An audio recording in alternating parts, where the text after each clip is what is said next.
Fazendo uma revisão rapidinha da nossa última aula, a gente estava falando sobre as variáveis qualitativas, né?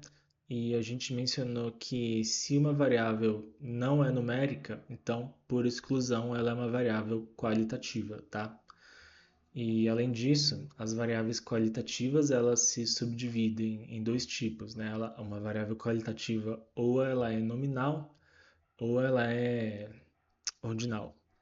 E o que diferencia, né, o fator principal que diferencia as nominais das ordinais é o fato de que uma variável qualitativa ordinal ela apresenta uma maneira intrínseca de ordenação, né? E aí eu falei que essa história aí de uma forma intrínseca de ordenação é meio abstrato e pode ficar meio confuso e difícil de entender. Então, a gente entra aqui nos nossos exemplos de variável qualitativa ordinal e com esses exemplos esse conceito de ordenação vai ficar bem fácil de entender, né? Vai ficar bem esclarecido.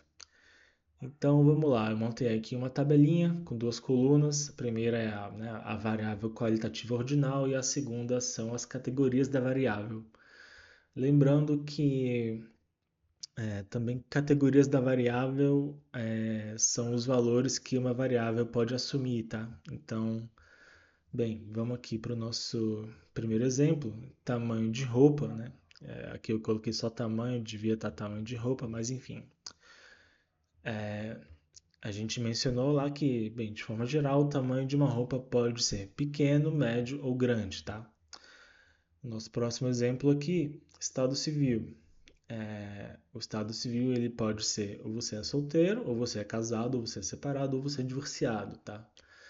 Faixa etária, né? Ou então idade. Você pode ser classificado, né? Uma pessoa pode ser classificada em bebê, criança, adolescente, adulto ou idoso, tá?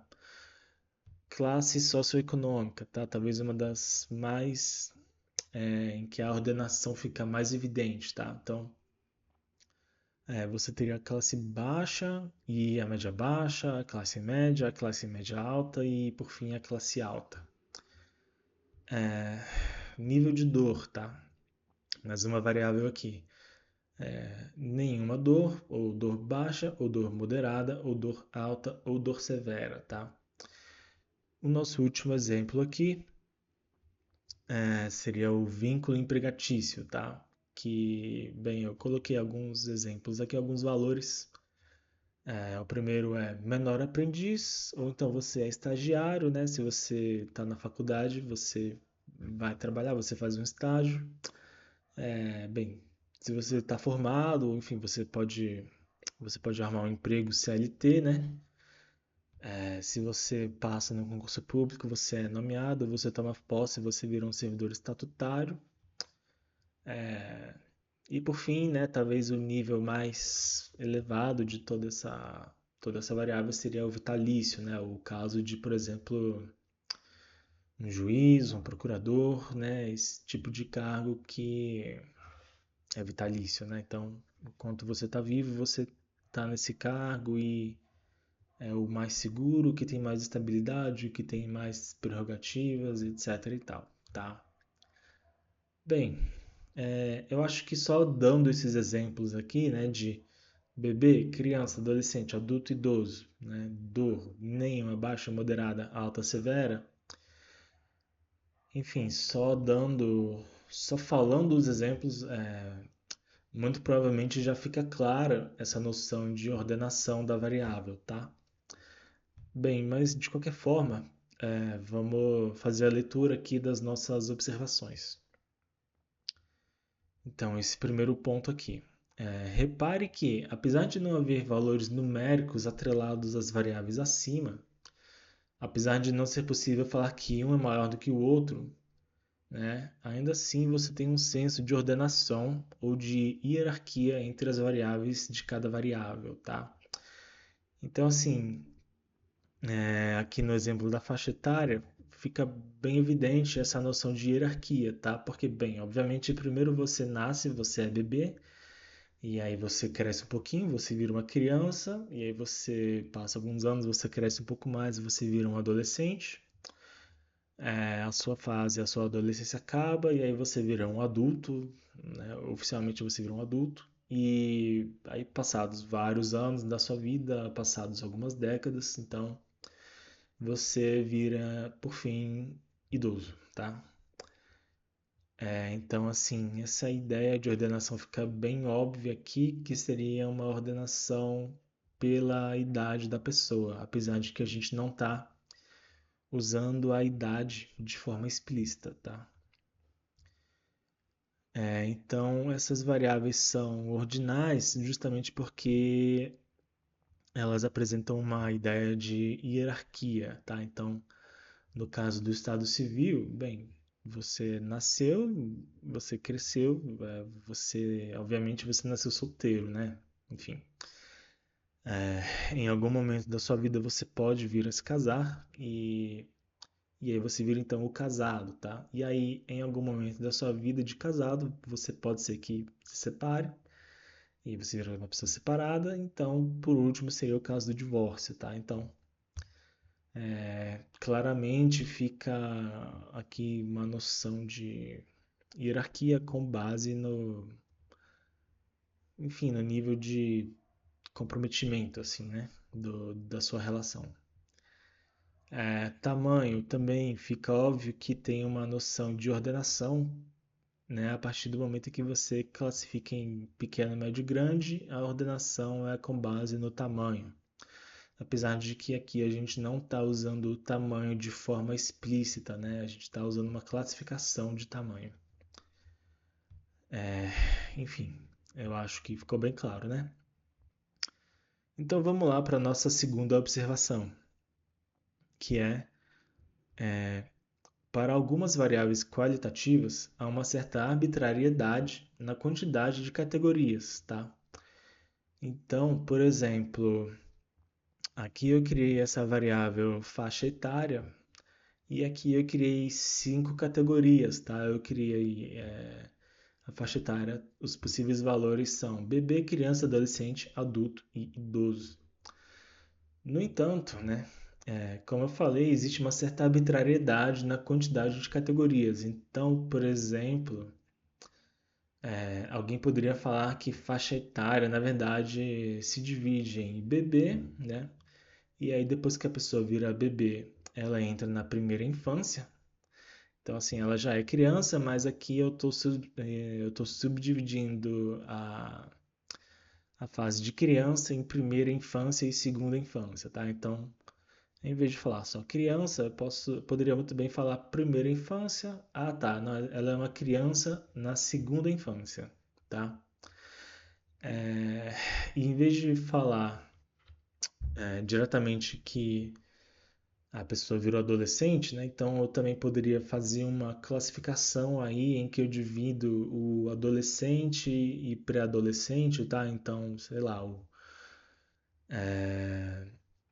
pré-adolescente seria a pessoa de 11 a 13 ou 14 anos, e aí a partir dos 15 é um adolescente, enfim, algo assim, né?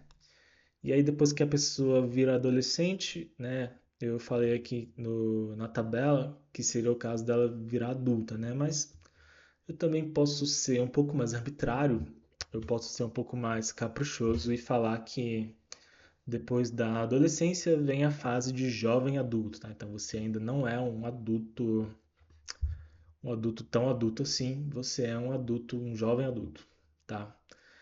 E aí, enfim, depois que você é um jovem adulto, né, que seria até uns 21, 22, não sei, 20 e poucos anos, aí, enfim, você vira um adulto real, oficial, né, assim por falar.